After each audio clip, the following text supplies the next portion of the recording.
Good morning, good afternoon, good night, my dears. Welcome to the Worldwide Podcast. And I'm not sure if you guys ever got to know about this small land, really tiny land in nearby Switzerland called Liechtenstein. What an amazing story we are going to have right now today in this episode. But before introducing our amazing guest, Juliana Beck, I just want to ask, how is Guilherme? How are you doing, bro? Where are you, bro? How's it going? Birthday boy! You already completed Yes, 24, 24? Oh yeah. 24, which is All right. crazy. Yesterday. Wow. Valentine's Day, my happy day, Happy quite B-Day, literally. bro. How's it going, guys?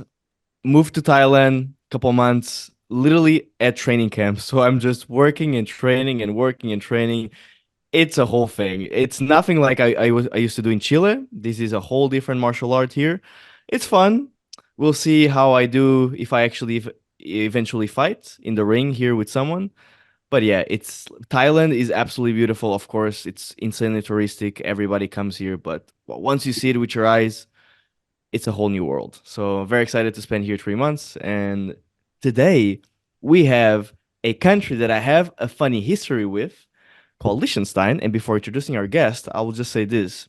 In every networking event that I want to troll someone, I always say I'm from Liechtenstein because they always get confused. Yeah, exactly, man. So I'm so happy to talk about this episode. So Juliana Beck, how are you doing? Talk to I'm us a little very bit. well. I'm very well. Well, happy belated birthday. Thank you. Uh, yeah, I'm good. Lots going Good, on good. right now, but yeah. For sure.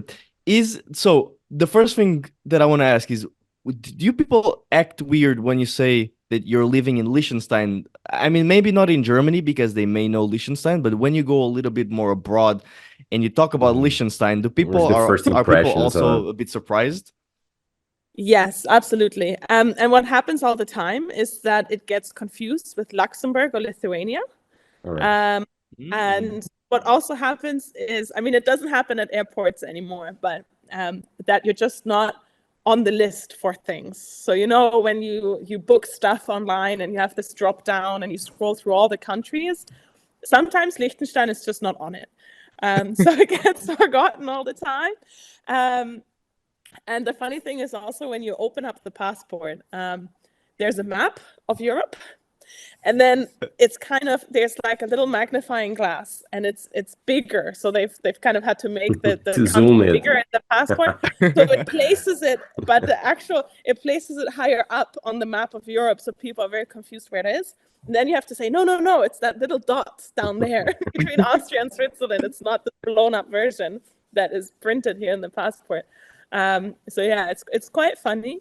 Um, People usually have heard one or two or three things about Liechtenstein that you hear all the time. You know, it's one of the tax havens in Europe. That's what you hear in the casinos and Mm. stuff. Finance is always the first thing that people associate with Liechtenstein if they have heard of it. Mm. But yeah, it has so much more to offer, and it's a beautiful place. We have mountains, there's a ski resort, we have gorgeous landscape just in this tiny country, um, and it's lovely to live here. I enjoy it a For lot. sure.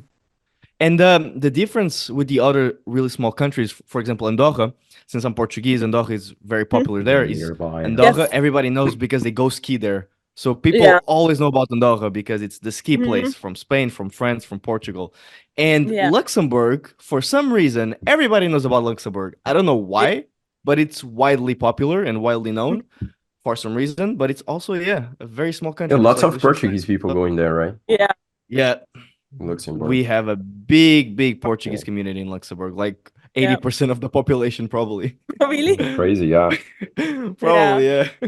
It's Yeah. insane.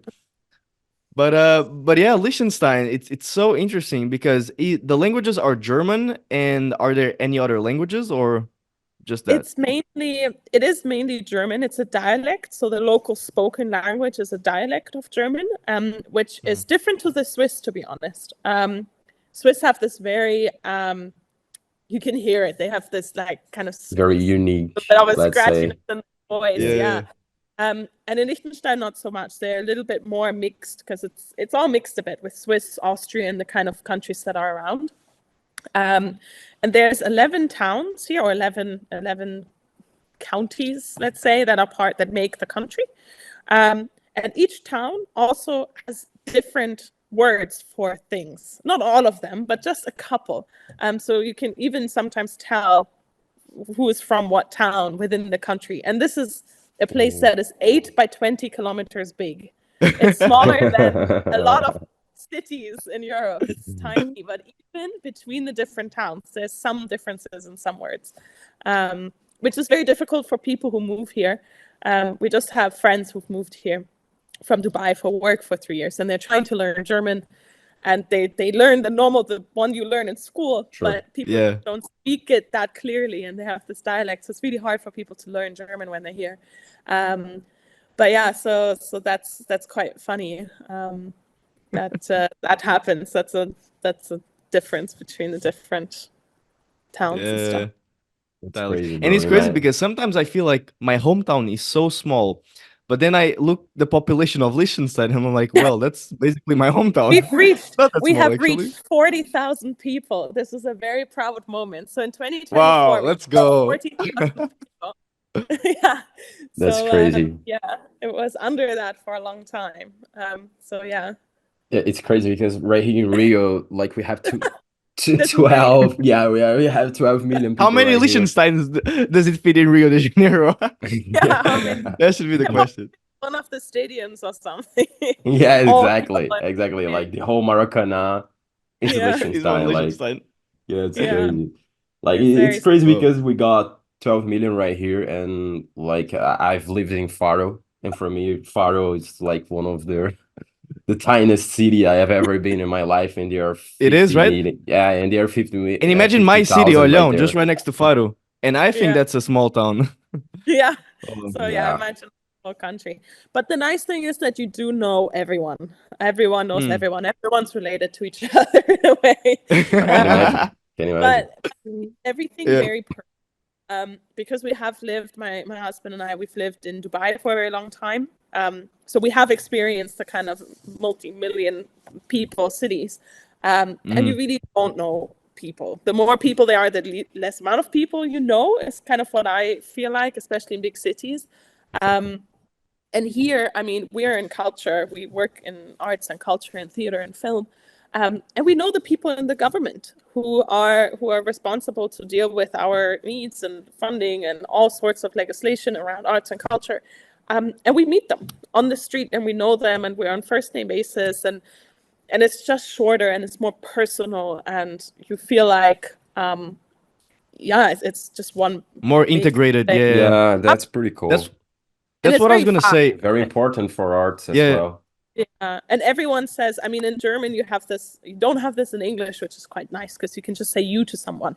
But in Yeah. German, in Germany, let's say, you have a more formal way of addressing people and a more informal way. And here in Liechtenstein, with no question, you're directly informal immediately, which is very nice. It's very personal, which is lovely. It's nice to be here. Yeah. Yeah, that's pretty cool because it happens the same in Portuguese between Brazil Yeah. and Portugal. And we Very actually much. used always the informal way to call people. Yeah. And right there in Portugal, they actually differ the two Yeah. the two ways to I hate address it. people. Yeah. I don't like it. Yeah, And I hate someone I'm it with as you, well. Julie. offer, yeah, you have that Yeah, awkward conversation of like offering, exactly. and then the older And you And never this know when to be sucks. offer, formal and informal because sometimes the person's older, but you're friends with yeah, them, but not too friends. And then you're yeah, like, yeah, oh, should I? Yeah, And never imagine works me out. as a foreigner right there in Portugal. yeah, It was Yeah. horrible. Like even yeah, then, they feel, it's hard. Imagine yeah, Yeah. myself right there as a foreigner trying to mhm, address people and don't know if I call you sir and if I call you know what I'm saying? yeah, So yeah, that's very hard. For sure. yeah, And it's really cool about what you just said about feeling more connected to the people because I hear so many stories on big cities like Tokyo, so many people, but still people feel alone even though they're mhm, surrounded by people. And then you've got these small countries and small cities like Liechtenstein where even though there's less people, you feel so at home Yeah. and yeah, connected to everyone and yeah. yeah. Yeah, I mean, there's always a good side and a bad side to that too. So if you ever do anything that people don't agree with, Everybody everyone knows. tomorrow or this afternoon. Everyone knows immediately. So you can't mess up in Liechtenstein. But If you generally, steal a piece of gum from the store, everybody is oh my chasing you God, with Yeah. pitchers and yes, forks. Julie you'll stole the know gum. Chase her. immediately. Yeah. Wow. But there is one crazy thing which I Mhm. had no idea it was possible not to have in a country, which is an airport. Yeah, That was the craziest that's thing a I've ever fact. heard in my life. Liechtenstein not having an airport, so people have to fly to Zurich Zurich. and then catch Yeah. a bus, a 1 hour bus to 1 hour bus Liechtenstein. to It's reach the longer than that country. actually. Yeah, it's like an hour and a half from the airport to get here. That's quite normal for people here. But yeah, there's just no where would you put an airstrip? I don't think where there's no space. Oh, you couldn't. Then there's no space. But I guess even Yeah. San Marino, which is the smallest country like in Yeah. Europe, I guess they got an airport right there. If I'm wrong, Yeah. you can correct me, Guy. Yeah. Probably. I At guess least they like got an helicopter place or like a at little least, at private least jet, something. like a I don't Yeah. know. one lane of Yeah. Just departure one in the We lane. have airport. Yeah, Yeah, we do have a heli. Like, if you come by your own private helicopter, I think there is a helicopter place you can all land. right, But right. no, Okay. I needed but no. an helicopter to go to Liechtenstein. Yeah. To not fly to Zurich. Yeah. Amazing. Wow, good to know. Fun fact. All right, let's talk about your improv and your Mhm. business in Liechtenstein. But before Yes. that, you told us that you lived in Dubai, and that is very, very interesting. So, what Mhm. were you doing in Dubai? Was it studying, working? Talk to us. Yeah. So, my dad has lived there for a very long time. He's also German, but he's moved out there in the late 90s. And I grew up in Germany. And then I've always known that I wanted to work in theater and the arts. And then there was the option to go to school in Dubai when I was 15 and get an international education. And then I could work wherever I would want to. And then my choice was either I studied that in Germany, and then kind of the German speaking countries or regions would be kind of where I could work. Or if I go to an international school, the world is my oyster, right?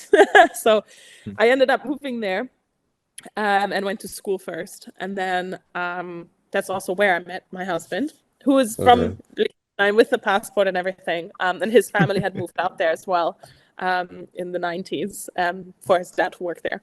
And then in between, so I finished my school in Dubai, kind of high school. And then I went to university in England, but I was always in the holidays in Dubai. And then I came back after uni and I worked for an improv theater there full time as a workshop manager, as an instructor, and yeah, part of the team. I performed there. So really my introduction to improv was when I came back from uni back to Dubai and worked at this really small, it was a family run business, very much similar to what we have here now. And it was a very good experience. And yeah, and then 2020 came and went and the family had moved back to Liechtenstein, and then we said, well, we kind of didn't want to always stay there because we do like the countryside. We do like being connected to family because you could really feel in 20 how far away it is. You could never, Dubai is such a turning point between flights coming and going and people coming and going. And you always have that sense of if your family is not that far away, you just hop on a plane, no matter what it costs, and you can go. But during COVID, the airport was closed for 3 months. And then you can't just get in a car and drive somewhere. Yeah. And you really felt isolated. And especially with something that's about health and your family and everything, feeling so far away, kind of accelerated. We always knew we were going to leave Dubai. Dubai is not forever. For a lot of people, it's a very transitional place. And between 3 and 10 years is the usual, how long people last there. And we knew we were going to go back, and I think COVID gave us the push to go. And then we wanted to decide where. And we said, well, if we do want to have a family of our own one day, we need to be close to family. So we decided to move to Liechtenstein, where my husband's family is from mainly, because we want to work in the arts, and it's not just a safe job all the time. So we knew we needed that kind of security. And also, it's a lovely country. It's financially stable. The UK or Scotland were another options we were thinking of, but it's just with the economy and investing, and we had saved up to buy a house and stuff like that. So Sure. we wanted it somewhere Yeah, safe. Brexit, everything. Yeah, exactly. Brexit was happening. So for us, it was really an easy choice to come back here. And I had been here a lot of times before. I've known my husband now for 12 years, and I've almost come every summer since I've known him. So I knew what I was getting into. I knew how small it was and how kind of tight-knit it was. But there's also a lot of opportunity here. And having lived in Germany, the UK, and Dubai, and worked in the arts in all of those countries, and I know people here complain sometimes, but there is a lot of support. You can, in the cultural sector here, you can be a big cog in a small machine. You can do a lot of things. You have a lot of opportunities. You know people. You can get your funding. And in all the other places, you're just one other person who's trying to fight for the pot of money that's just too Exactly. small for and that is also very Mainly in art sector, like mainly in absolutely. this So sector. here we really can't complain. And there's an interest. I mean, obviously, people are still very kind of, I don't want to call it lazy or reluctant, but it's taking time for people to go out again. I feel like this year, or kind of from the second half of last year, you're getting back to how it was before COVID. But going out to the cinema, to the theater, to restaurants and stuff on a regular basis, doing that during the week after work, people were just, I'll just go home and watch Netflix. I've been used to doing that for like 2 years. So getting people out of that rhythm and out Yeah. to Being more again. active. Yeah. Yeah, I think that's just really now coming back for real, how it was before. Wow. Yeah. Amazing. Thank you for sharing. Thank you for sharing. Yeah, so much. Really good. And good for you, And buddy. I wanted to ask, in Dubai, were you so you were in an international school with other nationalities as well, so not Yeah. just Germany, but Yeah. also Completely lots of different nationalities. And how hard you're was it? Like, because I feel like the Middle East had, you know, those close borders for arts and kind of stuff. I've watched lots of movies on Mubi, like right there from the Middle East, and Yeah. I just feel like it, like Yeah. they don't support the culture right there. I mean, if I'm Um, wrong.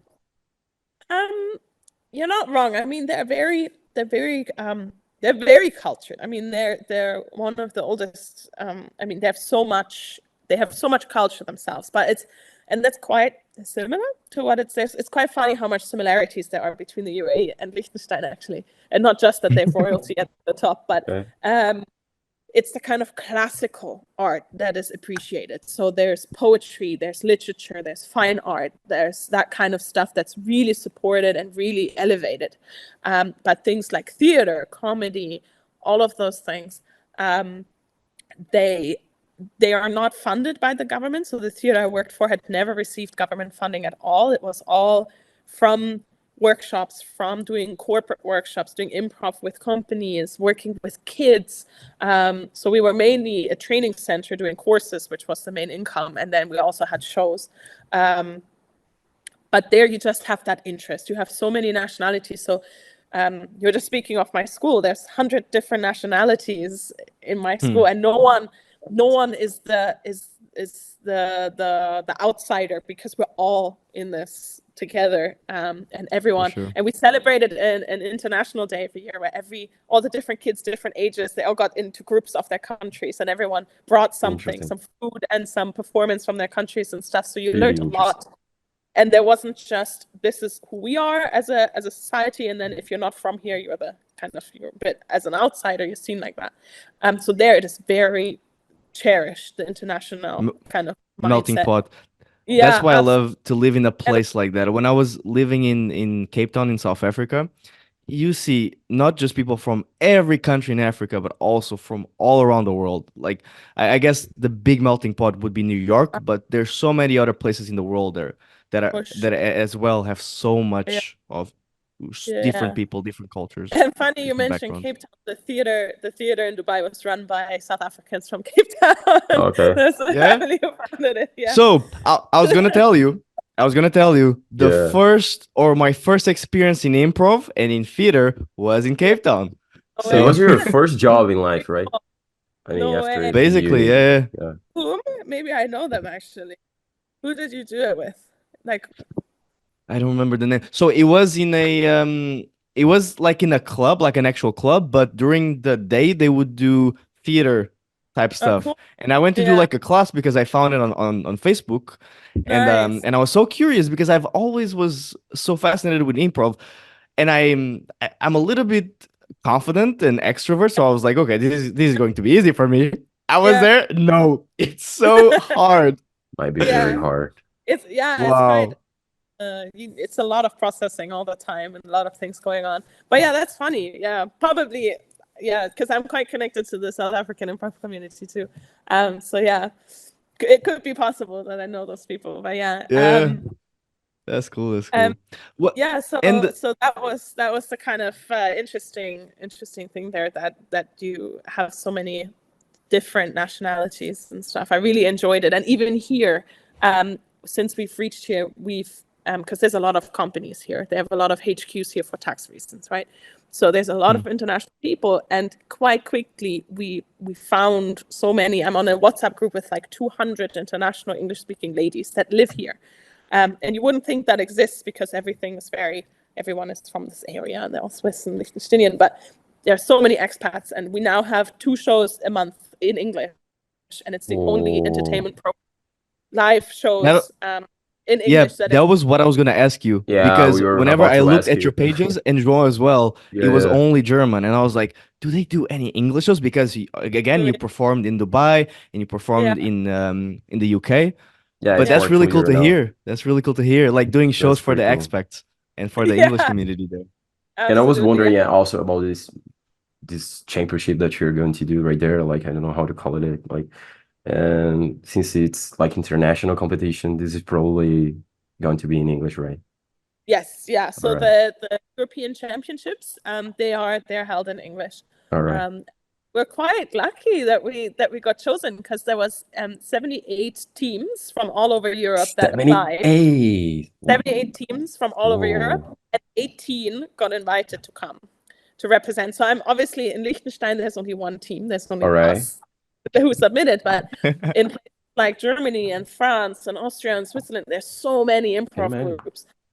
So I'm sure that's choosing someone within a country is quite difficult. But yeah, it looks really cool.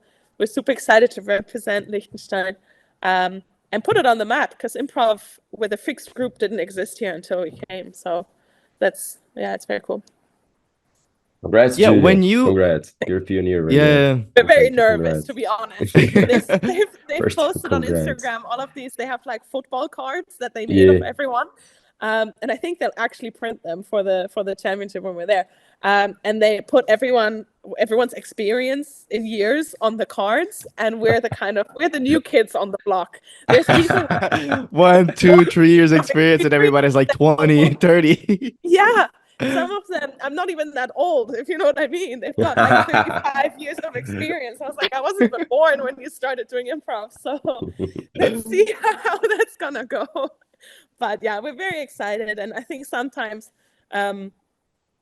people, with like fresh energy and stuff, that's what we're hoping for, that people who've done it for so long, maybe they're set in their ways a bit or Sure, and something. get this Um, experience from them. This yeah, might I be mean, that's very, the very nice for you. Absolutely. That's the thing. We're not going, I mean, everyone's going there Sure, hoping they'll sure. win, To but win. Yeah. we're very realistic about our targets. Yeah, we're just there to connect, to meet people. Also, with improv generally, there's a huge community around Europe and around the world, and visiting each other and playing in festivals and stuff, and doing exchange shows where some players come to us and we go to them is something that we really want to kind of do next year. That's kind of on our list of things to do, not just to perform here, but to exchange with other groups. And I think going to the European Championships, hopefully we can make some friends and do some of those shows where we travel to them and we can welcome some people here, put Liechtenstein on the improv map of the world. On the map, yeah, yeah, that's what I was gonna say. So Oh, that's what we're for, hoping. Yeah. for sure. Talk to me actually. How do you guys practice for these contests? Mhm. So it's three members, you and two of your Yeah. friends. How do you maneuver like in the practice to be able Mhm. to be prepared for the contest? Yeah. So usually, um, when we arrived in 2020, we quite quickly opened up an improv group. So we have had people who joined from the beginning, and they have 2-3 years under their belt now. So we actually have an ensemble that trains every week. So every Monday night, we train, and we do different games and exercises, which are common throughout all improv groups, which are probably some that you've done in your workshop that you went to. Probably. You do things that where you do games where you associate, where you come up with ideas really fast. We practice for shows, so we play different kinds of shows. Short form, where we play a lot of games, where we tell stories one word at a time, or we have a challenge where we get 3 post-its and you only get to ever say 3 statements in one scene. Or we have a musician that plays and they give us kind of a mood for the scene, and we just improvise a scene. We just improvise. It's so hard to explain how the process is. There's a lot of exercises and a lot of games that is just repetition, and it's the same. And when I teach workshops, I always tell people, improv is like yoga. You do yoga because it's good for your body, it's good to stretch, and it's good for your mind because it's meditative, right? And improv is kind of the same. In yoga, you do some funny poses that you also wouldn't do at the grocery store. In public. It looks funny, but we also do games in improv that make you feel silly or look silly, but it really does something to your brain, and you get faster and you get more spontaneous and you take risks and you're not scared and you don't think 4 times before you say something, but it's just very intuitive. And it's the same with exercise. The more you do it, the better you get, the faster you get. And it's just, you have to do it consistently. And having training every week anyway, because we have 4 shows in our program right now, so we train consistently anyway. That's kind of the preparation. So we're not doing something extremely different to go to the championship. We do have someone coming this weekend actually doing a musical improv workshop with us, an external trainer. He's coming from Zurich to teach us how to improvise a song or how to play to music. Just how to sing, how to sing, because we're scared of singing. You have to sing? Yeah, I mean, that's kind of part of everyone's improviser's kind of tool belt, and we know everyone who's going to the championships, they'll know how to do this. So usually you have a pianist or someone on a guitar who improvises with you. So we know at the championships there is someone for sure who's playing the piano, and we also have someone who started to play with us, but more complementary to the scene. So she sets the mood or adjusts the mood when something's happening. But we haven't done an improvised song. So how do you do a chorus? How do you do whatever? I don't know anything about music, but that's why you should surprise them with an a cappella show. Watch Pitch Perfect, do the same. And with improv. I don't even know, like, rhythm and singing is really not my thing. But that's one thing where we said we don't know how to do this at all. And in the championships, because you're 2 teams, they might say, so there's always 1 director or 2, and the 2 teams, they play with and against each other. So the director gives a challenge and says, hey, I would like to see the best improvised song. And then each group gives their scene, their sample, whatever it is, and then the audience gives points. So, and I'm sure that will come. That is something that is very known. That's a very traditional thing to have to improvise a song, but we've never done it and we've shied away from it till now. So just before we're going, we've invited an expert to teach us how to do this. To face your fears. Yes, to face our fears. And it's happening this weekend, and I've been ill all week. So I'm going to have to push myself to do it. But that's, for example, one special thing that we're preparing for. And yeah, otherwise, we want to go watch some more theater sports shows because we haven't done it in a long time. So we'll do some research around the groups in the area. But yeah, otherwise, just go. I mean, that's the thing with improv. You jump into the deep end with every scene that you play, and you just have to go and you just have to do it. Don't overthink it. And that's what we're going to do. As long as you have fun and you're playful, and yeah, things will happen. So, sure. And again, with the benefits that you were saying, communication, it improves how well spoken you are, how you talk to people. Again, confidence. So many times. Giving confidence. I mean, in my own country, I see people that they don't know how to talk with someone. They shy away Yeah. with words, and they want to say something, but they're afraid to say it, and they think And too much. sometimes the I people think is not even shy. Like Yeah. they just don't know how to yeah, and articulate a also sentence, afraid. Yeah, and exactly. Yeah. yeah. Yeah. And I I mean, we always see that say everywhere theater. we go, and we That always will have solve. that kind of thing where we turn to each other and we're like, oh, they need some improv. So we always do that when someone's on the phone and you're like, oh Exactly. God, they need some improv. Just don't worry so much. Yeah, but that's why we also, I mean, in the improv community, it's a huge thing to offer workshops to companies. That's how a lot of improv theaters survive, because it's quite lucrative and people need it, and especially in companies. So yeah, that's for sure a thing, and a lot of people like to do it in their own time, and it's just good. It's good for you. Like And yoga is also, good for you. and We also just for need to the make it audience, attractive. also for the Yeah. audience, I mean, it's pretty cool to go to improv show like and watch and give Yeah. You you never like, know what to the expect. I clues. think that's why Exactly. That's every why. time it's different. It's Hmm. it's For it's like watching MMA. You never know who's exactly. gonna win Exactly. Yes. because he can do a karate kick and win in Yeah. 3 seconds, while the Unless other you're guy is an facing John expert in Muay Thai Jones. or something. But yeah. Yeah. That's Yeah, quite yeah, funny. nobody wins. Yeah, quite funny you mentioned MMA or wrestling. I had a friend at uni who wrote his master thesis on the correlation between improv theater and wrestling. Martial So arts. What? yeah, Oh. there is something. That is amazing. I don't think it What? ever Wow. got published, but there's and the audience interaction, right? Especially in wrestling. Maybe not MMA, WWE, of course. There's but so much improv. You act on yeah, the spot. The moves are choreographed in a way, but still, if you do something wrong, you have to improvise on Improv, how to yeah. then turn around on it. There's so many times that they do the moves wrong, and then they have to do another one, but they have to improvise that move, and To then the correct dialogue it. that they say to each Yeah. other. It's like theater. It's theater yeah, with like entertainment and with like martial arts, let's call it, or what's the I forgot the word, but yeah, with just like a martial arts. So yeah, yeah. exactly. That's quite cool. Yeah, for sure. But yeah, And your company, Creative, Academy. correct me the name, Academy Creative, right? Was it Yeah. founded in Liechtenstein, or did you start in another country and then brought it to Liechtenstein? How was it? So since my husband and I met, we've always had this kind of idea, or we've always talked about working together. We met through work, so we met on a film project. He studied film producing, and I did theater producing at uni. So we met through a creative project. So that's kind of anyway how we kind of are on the same level creatively in a way. And we've always said we wanted to have our own company. But in Dubai, and especially when COVID came and everything, I mean, he already had his own film production company. He opened it the moment he finished university, so he's always been his own boss. But we always said, let's do something together. And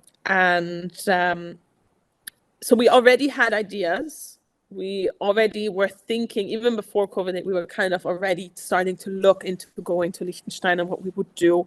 So it wasn't that the idea hit us when we got here. It was already a brainchild for a long time. Hmm. But we only founded it for real when we got here. Yeah. So it was already an idea in Dubai that you Yeah. two wanted to do Mhm. a theater based. Was it theater or just improv Um, in Liechtenstein? um, Or it what was, was like the main premise of the yeah. company when you guys were talking? Yeah, so mainly combining theater and film. Because what I studied at uni was a lot of kind of um, immersive theater, but also multimedia stuff. So I was quite interested in that. But then when I worked at the Improv theater in Dubai after uni, it kind of shifted a bit because I Right. enjoyed it so much and kind of because you can teach it. That's the thing. You always have to think about how am I going to pay my bills, right? If you have your own Sure. company, you have to pay your own salary, you have to pay your rent for your location, you have to pay rent or mortgage for your house. And with improv, you can make a business out of it. You can also teach theater workshops, but it's so much easier with improv. Um, so that's kind of, and I knew already because I was in the management team of the improv theater in Dubai, kind of how to do it, what to look out for. So that kind of gave me a bit more security of knowing, okay, we can do this. We can open a company and we can do it. But when we got here, it kind of, we always say it's a film and theater production company, and we offer courses and events. So we have four kind of pillars in our company. And in theater right now, it is mainly improv, but there are a few ideas that I just haven't had the time for that are more in text-based theater or in immersive theater. I've also done a big project last summer where it was the theme of improv, but it was 20 artists from the region. There's this big lake that's 4 countries border: Germany, Austria, Switzerland, and Liechtenstein. We don't actually touch the lake, but they're part of this union. And every 2 years, they host an artist gathering in one of these countries. And then, or in one of these regions. There's actually 10 regions, and it's within 4 countries. And every 2 years, the regions change. And last year was Liechtenstein's turn, and the Ministry of Culture, they were looking for project managers. So I applied, and I thankfully got the role with someone else. So we co-curated and project-led the project. And we had 20 artists from all over the region coming, and it was the theme of improv. And we built a harbor out of shipping containers behind our government building, and it was very, very cool. So I don't just do, so that wasn't, and it was dancers and singers and musicians and a few improv, like 2 improv players were there, but it wasn't improv theater the way that we teach it or the way that we perform it. It was generally the idea of improv, but it was more theatrical and more of an experience and more immersive than anything else. So it was more to sell the idea of improv to people that may not know about the art itself. I would presume, no? Yeah, and these people arrived on Thursday evening, and on Friday night we had our first performance. So it was also bringing the different art forms together. They didn't know each other before, and we had to kind of find something, a base to build on with everyone. It was so many different cultural disciplines, and to get everyone on the same page and along the same theme. But it was very, very exciting. And this year I'm curating this immersive exhibition at a different venue. So it's not just improv in a sense. There's also some other projects and some other theatrical experiences that I do and that I want to do one day. So yeah, even there. That's really cool. That's diversity, not just focusing on just this one thing, because that leads to burnout, but also trying out new things. And with improv and theater, there's so many outcomes that you can do. So that's really happy to hear. Yeah. Really. And also in the film production side, we do so many different things. We do kind of the client work where people need a video of their event, or they need, we've also just done these podcast recordings for, they have a podcast, but they also want a YouTube video, that kind of thing. But we also do creative projects there. So there's also a balance between what we do just as a service for customers, and then also creative projects that are passion projects, yeah. Well, yeah, really wanna do and showcase to people that you're really proud of and put on a portfolio and all that. So there's always a bit of a balance of what pays the bills and what passion projects. You always have to have a balance. Exactly. Having time for the things that pay the bills, but also for the passion projects. That's the thing. That's why you see, because I studied theater studies, so all sorts of different genres and types and things of theater as my undergraduate, and as my master's I did producing. So it was really the business of show business. So I'm quite glad I did that, because you get so lost in all the things you want to do and you're so passionate, but the bottom line, and that's what I've learned in that course, the bottom line, you gotta pay your bills. You gotta make the money. Get the bag. In the end, it's all about the money. Yeah, that's it. You have to. That's it. That's very real. So yeah, and a lot of people forget about that, right? So yeah, so you don't have to have other side jobs to do that. Yeah, and that's a nice thing. If you're your own boss, you can choose what you would like to do. So and your own schedule, which is the best thing ever. That's the one thing about which I love about being a freelancer and living, especially in South America or now in Thailand. Okay, let me work 2 full weeks, but then the other 2 weeks I just vacation. Yeah, and I go wish somewhere. At that point now, but I wish as well. 24/7. You're lucky guy, man. You could do a tour. You could do a tour. I will invest in your tour around whatever, Latam, Southeast Asia. I will help you out, Julie, please. Okay. all right. And then we need to find someone who runs this place. Because initially, yeah, because that's the thing when you have a venue, right? So we're not just Exactly. recruit. We started, so this building that I'm in right now is an old industrial building. Very cliche, actually, for a new art Very center. Yeah. artistic So thing it's an to old do. industrial Yeah. building, and the factory is actually still running in the building next to us. It just got smaller, right? With technology, it gets smaller and faster and more computing and stuff, less people. All And so right. they converted this side of the building into a big co-working space downstairs. And that's where we started with a desk in 2020. And they had a little bit of an auditorium with a small stage. So we started doing our first workshops, and we didn't do a show yet, but we started training down there.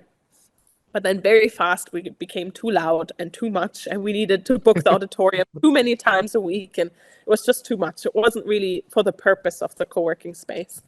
But at least we had a place to take clients to, right, and to kind of have meetings. Because before we worked from home, and that just didn't work for us. We need that work, like distance between work and home. And then the second floor became available. It was an office for a cleaning company. There was a pink yoga studio, like bright pink yoga studio, and a storage room. And the owner of the building, who we became friends with quite fast, because it's Liechtenstein, you get to know everyone very fast.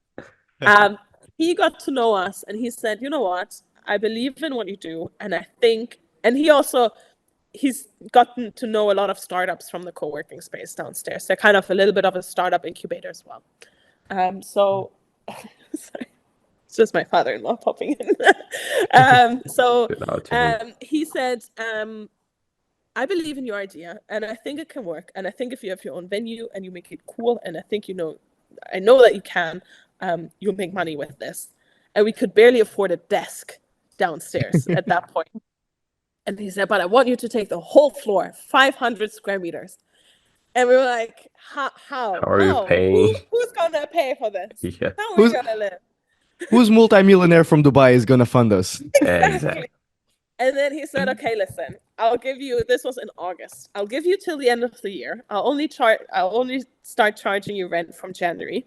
You'll have time to convert the space. You'll have time to start on your things. And then we'll look at a payment plan. So we also have which is very lovely, kind of what What we a couldn't cool afford. guy. We start paying off with a bit of interest towards the end, which is, I mean, you have to, yeah. So we have a bit of a longer contract, and he's obviously made sure that we're here. And but yeah, someone believing in our idea, right? That wouldn't have happened if he Believed in the vision, yeah. Yeah. yeah, sure. he believed in the vision, and we always said back then, one day we'll have our own space, one day. And then within like a year, we had our own space.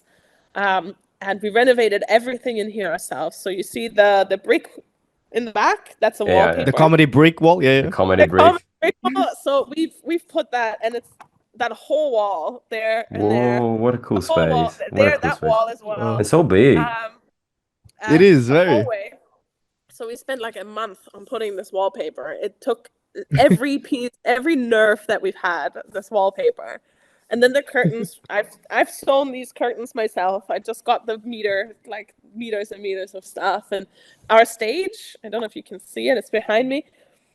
We got that from someone who used to do AC/DC cover concerts in his workshop. So he's a carpenter, and in his carpentry workshop, he used to do concerts with his cover band. And then they stopped it, and he sold it for even less than what the wood is worth. So we got a stage and a bar that you can collapse again, and all these plants they just found their way to us. People just give them to us, and we have sofas everywhere that we picked up like on eBay Marketplace for free. And we just had to be really good with what we invested in the beginning, and we did everything ourselves.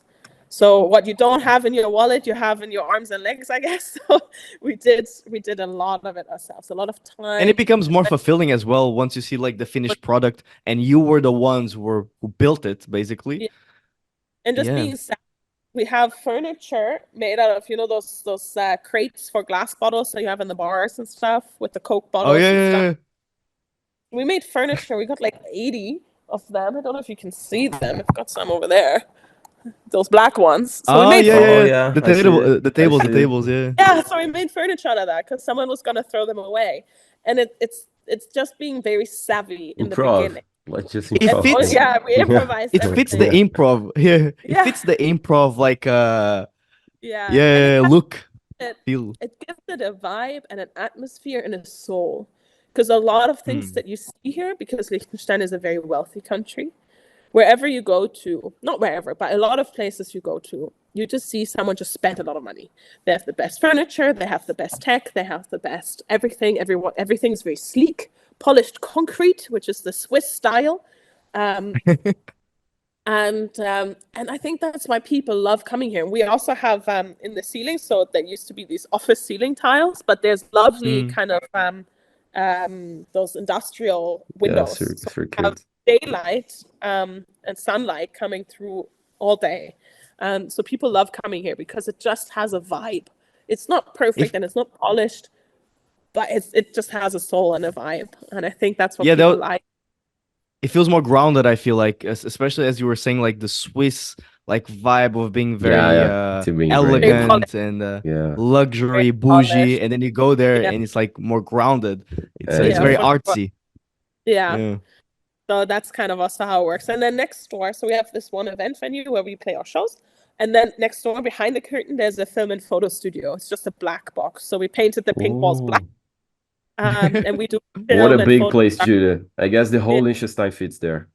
Like very big. Very all Not big all place. of really. the population Like comes it's just for All the of venue. population them. you fit in. Yeah. Wow. Fits Pretty cool. Yeah. it fills it up. And then, because it's not enough, at the same time, we've opened up a makerspace. So an open woodwork, like a workshop with tools where anyone can go. And so that's actually a hobby. So that's a non-profit that we've also founded at the same time. And that we've built up in the storage room that was at the end of the hall. There's a workshop now. Anyone can go. It's like the gym. You get a membership and you use the tools and you do your projects. We have a Mhm. recycling project in there, the precious plastics community we're part of. And that's our hobby. That's our free time. But it's also here. So we spend a lot of time there as well. Right. I think we spent more time here than in our house, but yeah.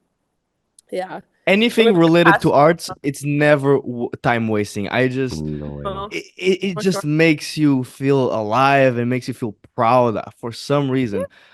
My dad had a book when he owned his restaurant that everyone who was in the arts had to sign it. And then he Yeah. always said no to the politicians that tried to sign the book. He's like, what do you do? Nice. He's like, oh, politics. Let me sign the book. He's like, no, no, no, no, no. No, no. Only arts. Oh, You're not nice. an That's author, a painter, lovely. nothing. No. Nice. We should do that here. We should have that. But I think there's many more politicians than artists, sadly, in Liechtenstein. Lots more. But yeah, no, Wow, that's lovely. for sure. But yeah. And teaching kids, I'm sure you guys have classes for little kids as well. How is it? Is it hard to make the kids like get out of the shell? Tell me. You've gotten you got the perfect timing because this week is actually holidays in Liechtenstein, so they get a week off. It's like a midterm break. They call it the sports Mm. holidays because it's perfect weather for skiing. So obviously they have to have a week off, the kids. But So you the have a ones that, holiday for skiing. yes, yes, it's very bougie here. So damn bougie. Yeah, fucking Never heard about it. Yeah, the sports holidays. Exactly. So Oh. so we actually are having a theater camp now this week. So we always do holiday courses. That's the main work that we do with kids, is holiday courses. And we have a theater camp right now. We're doing Puss in Boots this week. So that's why there's a lot of kind of coloring there. That's all from the Oh, so kids. cute. Got all the So cute. benches up with all the crafting things. So we've actually got kids here this week who are practicing a play. They get to do 5 scenes and 2 songs in 5 days. And tomorrow they perform in front of mom and dad. And they're all very nervous. They're 6 years old. They're between 6 and 8, so they're really small. So young. And yeah, it's very cute. I don't think I could do it every day. It does take a lot of energy because you have to bring the energy you expect from them. Mm. And especially after snack break, you got to do something where the energy comes out. But generally, and you always have a little bit of fighting and stuff like that. But generally, I really enjoy doing them.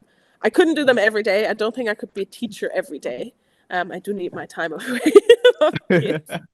I always say, because we don't have kids ourselves yet, but I always say the more we work with kids, the more prolonged it will be as you The less, grow. the less the Everybody desire says comes. it. Everybody says Yeah, it because Oh, as a I love teacher. I really love doing these theater camps and the courses and stuff. But afterwards, I'm always like, oh God, thank God, mom and dad it's have come. over. The week is over. They're back to school. Yes, Back to my uh, cats and dogs. yes, to my cats. I'm a big cat lady. I'm a huge cat lady. But no, I like it a lot. And we do a different story all the holidays, and there's some kids that have come every time, and no, it's really nice. I do enjoy it. And then for the older ones, 9 to 12, we do Lego stop motion, so they make their own Lego movies. And we've got just Mm. tables and tables and boxes of Lego. And they all write their own movie script, and then they have to animate every single little step and take a picture every time. So that's what my husband does in the holidays. He does the Lego film camp, and I do the theater camp. And then on Friday, we always do a big performance together. The play comes first, and then everyone premieres their movies that they've done, and they have to introduce them. And this is our names, and this is the title of a movie. And yeah, so it's very cute. It's always good. And then we always go and celebrate with the team, because we always have helpers as well that help us throughout the week. And then we always, on Friday evening, we all go out and celebrate with the team, which is nice. Very I fun. love to hear it. Very fun. I Yeah. wish theater was more introduced in Portugal. I guess that's Oh, when you yeah. just have like a good government and good like Mm, extracurricular activities in school. You have the yeah. opportunity to do these things. And I think Yeah, theater really helps sure. people and kids especially. Because also growing up in Portugal and a public presentation that you have Yeah. to do for classes, Hmm. 80% of the kids they're afraid to go in front of the class and present their Yeah, presentation, and theater would help tremendously with that and for making them sure. express themselves emotionally, Hmm. understanding that it's not bad to express your emotions and your feelings to an audience, and yeah, make them Absolutely. more confident. Yeah, for sure. And the thing is, though, and again, come back to being a very wealthy country. These are all things that the parents pay for. Mm, So it's always kind of, because here in schools, there's no mandatory theater as a Yeah. subject. When I went to school in Dubai, there was a subject I could choose. I mean, it wasn't one of the mandatory subjects, but I could You choose it could as a. choose. Yeah. And I taught at an international school, which is just across the Rhine, and they have that too. You can choose theater as a subject. But in Liechtenstein, you don't have that option. So I think, and generally, because we're part of, I don't know if you've heard of Azitej. It started in France, which is why it has a weird, small, Mhm. what is it called? Synonym? Wait, anyway. mm. So um, it's, how do I say it properly? So there's Azitesh groups in all countries. I'm sure there's one in Portugal as well that lobby for theater for kids and teens. So from very Mm. small to all the way to teens, and they Is it really like an support. NGO, like an organization like made by the people just to Yeah. try to Non Yes, fund these non-profit things? yeah, yeah, non-profit exactly. Yeah. organization. Yeah, so that's what it is. So here in Liechtenstein, all the artists who offer anything in arts and culture for kids, they're all part of it. And we all come up with ideas Mm, together on how gotcha. we could talk to the government to do this, or how we can do events that are free for families, or all sorts of different projects. And there's different groups all over the world, and they also meet up and they compare. So there was just a big artistic gathering last year. The next big one is in Cuba, where all of them from all over the world come together. And this is very important, that there's Wait. also artists coming together, because if everyone's just fighting for themselves, it's really hard.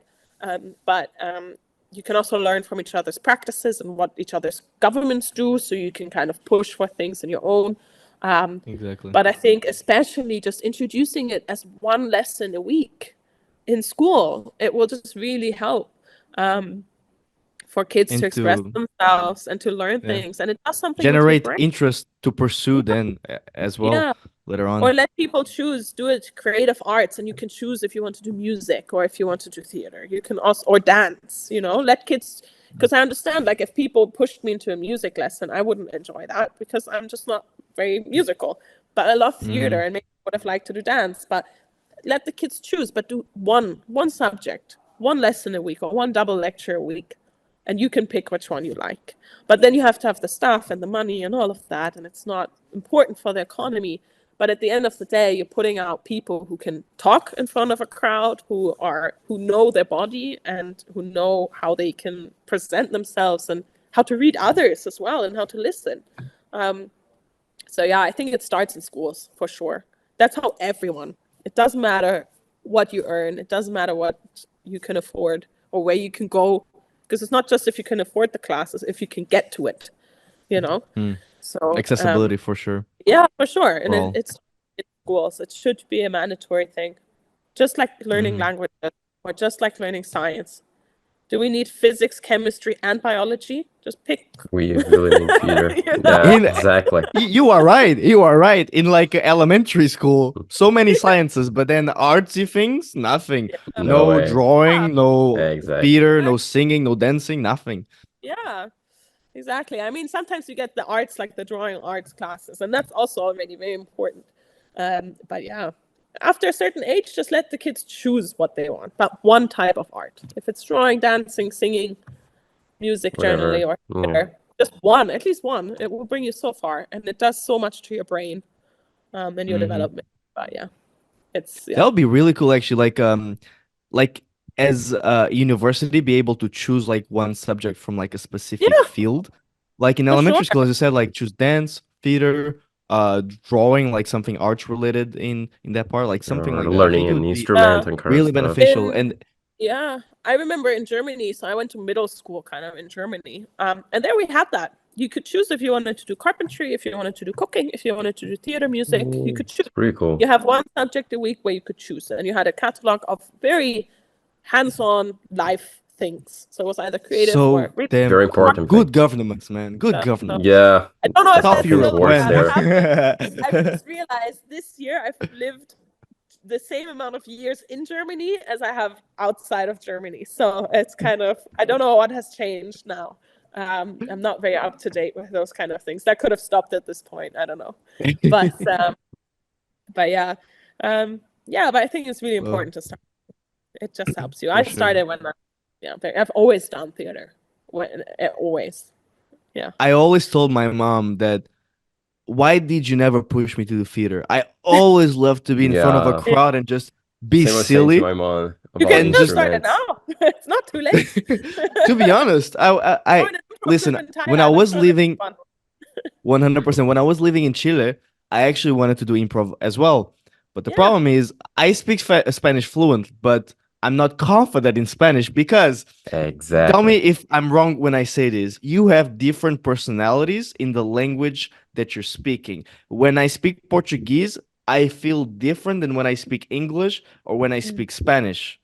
I don't know if this is just me, but I think it's just the level of confidence that you have with maybe the languages Yeah. that you're fluent in. But I also think there's no better way to get fluent in a language than to push yourself to improv in it. That is true. That is true. You know what? I will go back to Chile in May. I will try the improv there. Do In I it. put it Spanish. here. I will go And then there. you can say the words that you know. There's no script where you're like, oh God, I don't know what that word means. Just say the Yeah, words that is you true. know Yeah. and that you are confident in. And, doesn't have to be Shakespearean. It can, just enjoy it and listen. And yeah, just by throwing yourself into it. We also, in our English group, so we have two ensembles actually. We have one that trains on Monday, which is the German one, and we have one on Wednesdays, which is the English one. And no one in our English group has English as their mother tongue or their first language. Everyone is second language English, but they're expats. So, I mean, English also isn't my mother tongue, but I've kind of lived in different places and stuff. But it's very interesting, and it just helps you in your language development, and it helps you with just communicating with each other. But we also play games where we switch languages in the scene. So if you and I were in a scene together and we have a director and you speak Spanish, Portuguese, and English, and I only speak English and German, he or she would ding the bell, and we'd start the scene in English. They ding the bell and just say, okay, now the scene continues in Portuguese.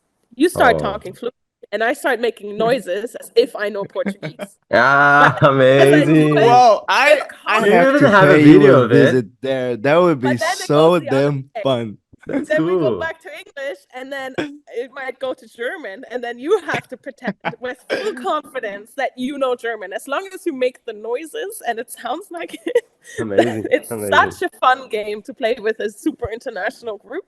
Yeah. To the language swap is so fun to do because you just and it's really hard to just Exactly. sound like or just Yeah. pretend that you try to Might copy be some very words that funny you heard when from you the only know a person. few words and Yeah, then you keep And you repeating the just same repeat the word at same the same words and time. words again, Yeah, again. and the same words yeah, in yeah. different That's how intonations, you let's say. start. So with I had this with Italian the other day, and then I was just saying spaghetti, pasta, pizza, Yeah. but it's actually fun. With the hands. Yeah, with the With the hands. hands. And then, but you do that in the beginning, and then when you want to level up, you really try. You really try and pronounce it, and it's gibberish, but it sounds Italian.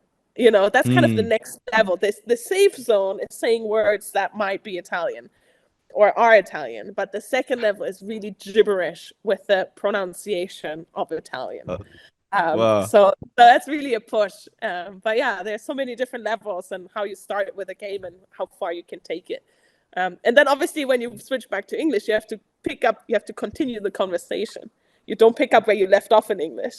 You've said stuff, apparently. So yeah, it's really Pretty fun. Wow. cool. Pretty cool. Those are things you can play with, yeah. But yeah. It's amazing, Julia. Julia, we are coming to an end on our podcast. This passed by very fast, very fast, very fast. Thank you so much for accepting the invitation and coming here and share your history with us. But before I finish up this episode, Guilherme wants to do the question he does every single episode. Feel free, buddy. For sure, for sure. Before you answer my question, Julie, I just wanted to know because I found about this big party that happens once a year. Is all of the population of Liechtenstein go to this party on the castle to meet the prince? Is it the prince? Yes. Okay, Yeah. tell So me about it. so it's the national day, which is Okay. August, and every resident gets an invitation in the mail. And we don't go to the castle. I've been once actually, which was brilliant. You You don't go actually to the go to the place you are right now because it fits um, everyone right there. no, no, but so you don't go inside the castle. There isn't enough space for 40,000 people, and not even everyone turns up. But because also there's old people and babies in those numbers, Sure, right? sure. But um, Yeah. there's a big field, a grass field, a very big grass field outside the castle, and there's a stage, and the prince does his address every year. And you get an invitation in the mail, and not everyone goes, but a lot of people do. Um, and he does a speech to the people in front of his castle. And afterwards, there's food and drink. There's like an apero, and you get to go. Yeah, I haven't been, to be honest, to that because we do other things or we're not here. It's kind of at the end of the summer holidays. And Yeah. then in all of Vaduz, which is the capital, there's a big party. There's different stages with music. There's food vendors and games and all sorts of stuff going on. It's one big party for one day. And the day after is a public holiday. So Pretty everyone cool. always has the day off Just after goes that. hard, hardest Yeah, they've ever been in And their yeah. when is life. it? When is it? Like the date? 15th of August. Okay. 15th. Yeah. So if you ever want to come, you're more than That sounds invited very to come, good. Sounds please. very You're more good. than welcome. We'll show you around Thank you. anytime, Oh, not just the night. 100%, Julie, But 100%. I will fly to Zurich, take the yes, bus, just go there Exactly. to Liechtenstein. I yes, won't say that I'll fly to there. I'll fly to Zurich and take a bus. exactly. Amazing, Julie. Amazing. Yeah. Amazing. So, Julie, to end our podcast, I will ask you, what is the thing that makes you the most proud about now being from Liechtenstein? Yeah. Being with your husband Oof. from Liechtenstein, from there. So when Being in the you talk to country. people, you see Yeah. you're from Liechtenstein, what is like the first thing that comes to your mind to kind of represent the country You're and give proud whatever Whenever you it of. all go it takes? abroad and then you say to Um, people about the country. the beautiful nature that we have and the variety and diversity of nature that we have just in this tiny speck of it's beautiful. You look out any window wherever you are and it's just gorgeous. It's just snow-covered mountains, fields, it's just gorgeous. Yeah, that's what I tell people. And when you do come to Liechtenstein, don't just stop in Vaduz. Don't just get off the I've visited 3 countries in one day bus, but you need to go up the mountains. You need to go up and down the country. The capital doesn't, it's beautiful. I don't want to get kicked out, but it doesn't Exiled represent. from the country. Yeah, it Speaking doesn't shit about the represent. capital. Yeah, it really doesn't represent what Liechtenstein is all about and what you get to see. You really have to go up the mountain. I mean, I also live up the mountain, but you have to go there. You have to see the sights. You have to go to where the ski resort is, either in summer or winter. You can do beautiful hikes for hours, considering how small it is. We have actually 4 castles. We have the one that the prince lives in. There's one that you can go into, which is a medieval castle, and 2 castle ruins. So there's a lot to see, and don't just stop in the capital. See everything. It's small enough to see everything in one day. Amazing, Wow. Julie. Amazing, Julie. Well, Thank you so much. very great to hear about this country and get to know all of those, breaking stereotypes, you know what I'm saying? Because sometimes it's this country is very unknown country, pass by and then you don't know anything about the country. And then when you start to getting to know and you open your mind about it, it's this feeling, it's pretty cool. And I Yes. feel Guilherme feel the same right now in the end of this Oh, podcast. absolutely. It generates so much interest and curiosity about just Exactly. Yeah. getting to this place now. Yeah. For sure. Please come visit anytime. 100%. We also have Awesome. English improv shows. There'll be entertainment when you come. I Exactly. will be in that 100%, Julie. 100% for It's now, a yeah. guaranteed. It's a Yeah, promise. please. All right, cool. And And send me the I'll be dates. going to Portugal soon, so I'll be checking out for my birthday. So yeah, Really? When? Ah, When are you going? on the 11th of May, I'm going to Sintra all right. for my birthday. Ooh, such a good. beautiful Beautiful ruined part, for sure. ruined town. It's like Mhm. beautiful ruins and very also like castles, Yeah, like Very unique. hikes, walkways. Very, very Yep. unique. I can send you like a few Going with- attractions for you to see there.